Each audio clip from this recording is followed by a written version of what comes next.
बिस्मिल्लाहिर्रहमानिर्रहीम। अस्सलामु अलैकुम।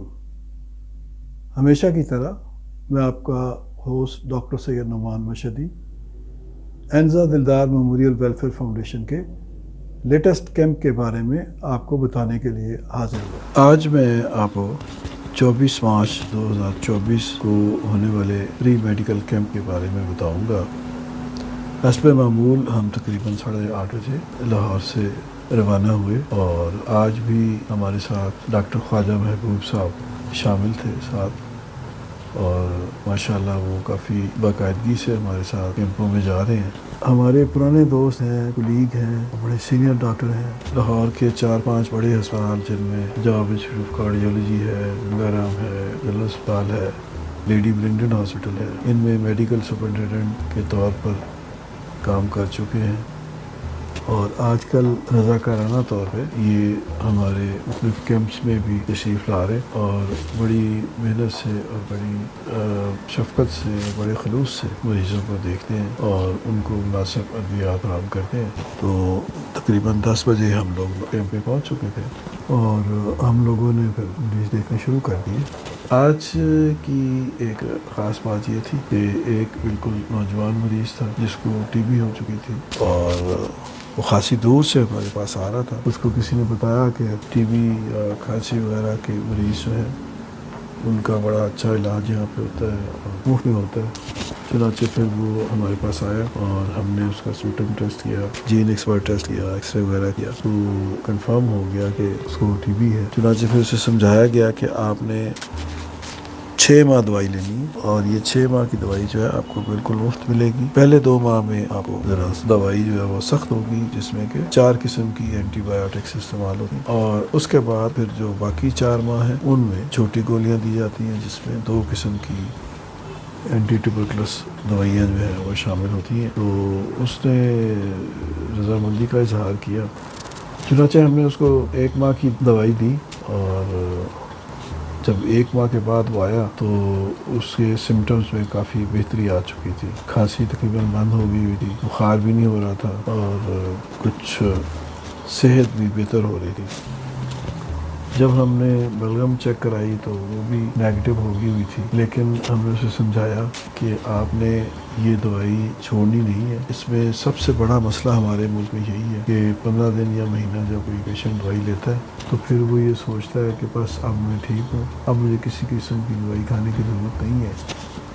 असल में ये देखने में आया ना जैसे किसी का गला ख़राब हो गया, नज़ला हो गया, छोटी मोटी कोई चेस्ट इन्फेक्शन हो गई, मलेरिया हो गया, कोई और डिजीज़ हो गई, तो 4-5 दिन दवाई खाई, ठीक हो गए क्योंकि सिम्टम्स ख़त्म हो गए। तो आम लोगों के ज़हन में यही होता है कि अगर हमने दवाई खाई है, सिम्टम्स ठीक हो गए हैं और देखे जी हमने तो 4-5 की बजाय पूरे 30 दिन दवाई खाई है, अब तो हम बिल्कुल ठीक हो गए, हर किस्म की हमारी अलामात जो हैं वो रिवर्स हो चुकी हैं, तो इसलिए अब हमें दवाई की ज़रूरत नहीं है। चुनांचे अगरचे जब हम ये दवाई शुरू करते हैं तो उस वक्त हम काफ़ी मरीजों को समझाते हैं कि भाई ये फ़र्क आपको पड़ जाएगा, लेकिन आपने 6 माह दवाई पूरी खानी है। इसी तरह जो पहले 2 माह दवाइयाँ देते हैं वो ज़रा काफ़ी मोटी गोली होती है और देहात में ये रिवाज है कि अगर गोली मोटी है, बड़ी है तो फिर बहुत गर्म है और ये तो तबाही कर देगी, ये खानी नहीं है।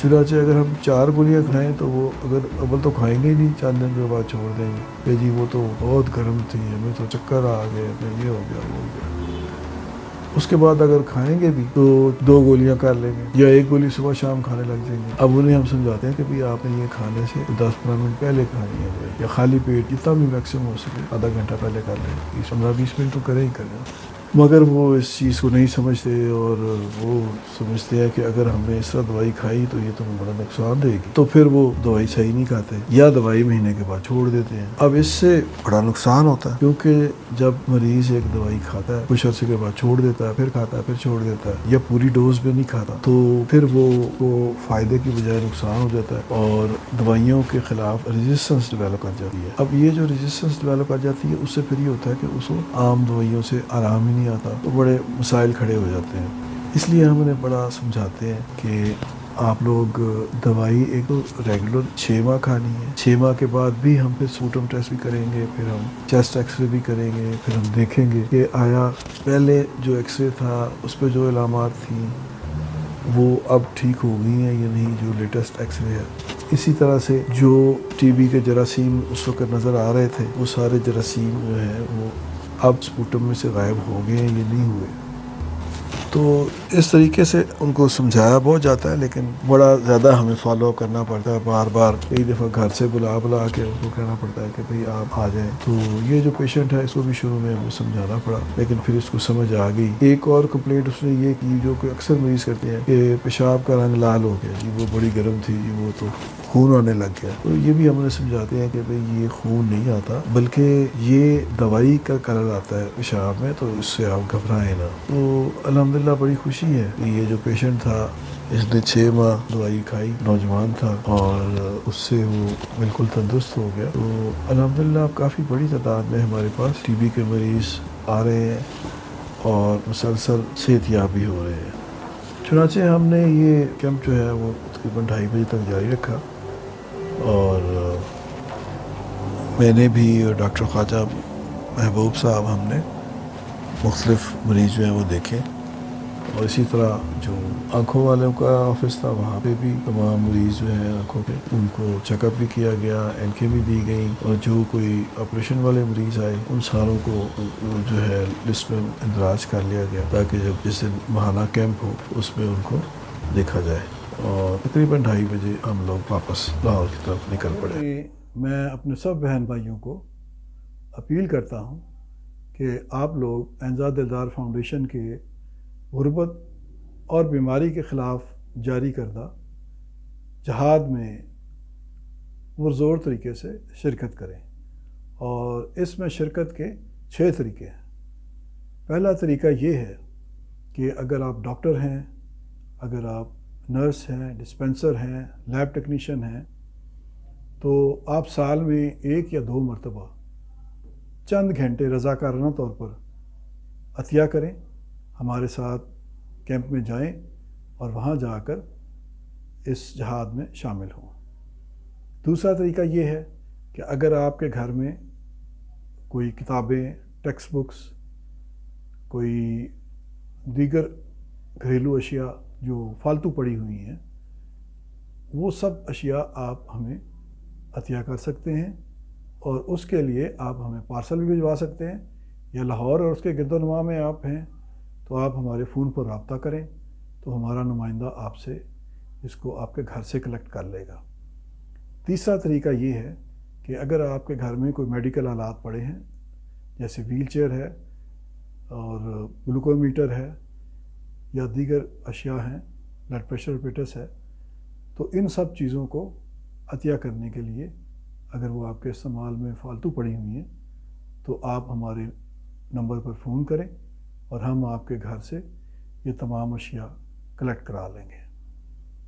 پانچواں طریقہ یہ ہے کہ ہمارے بورڈ آف گورنرز نے یہ فیصلہ کیا ہے کہ ہم صحت کی ان مفت سہولیات کو جاری رکھنے کے لیے اور ان کو بڑے پیمانے پر آپ تک پہنچانے کے لیے ایک مستقل ہسپتال بنایا جائے، اور اس کا نام سید نظر حسین مشہدی میموریل ہسپتال ہوگا. اور اس کے لیے زمین کا انتظام ہو چکا ہے اور نقشے بھی بن چکے ہیں، اور آپ سب سے اپیل ہے کہ آپ لوگ جوک در جوک اس کے لیے زکوٰۃ، صدقات، خمس و دیگر عطیات ہمیں دیں، تاکہ اس ہسپتال کی تعمیر جلد از جلد مکمل ہو جائے اور ہم یہ جو سلسلہ ہے اس کو مسلسل جاری رکھ سکیں. چھٹا طریقہ یہ ہے کہ آپ نقد عطیات ہمارے اکاؤنٹ میں جمع کروائیں. شکریہ.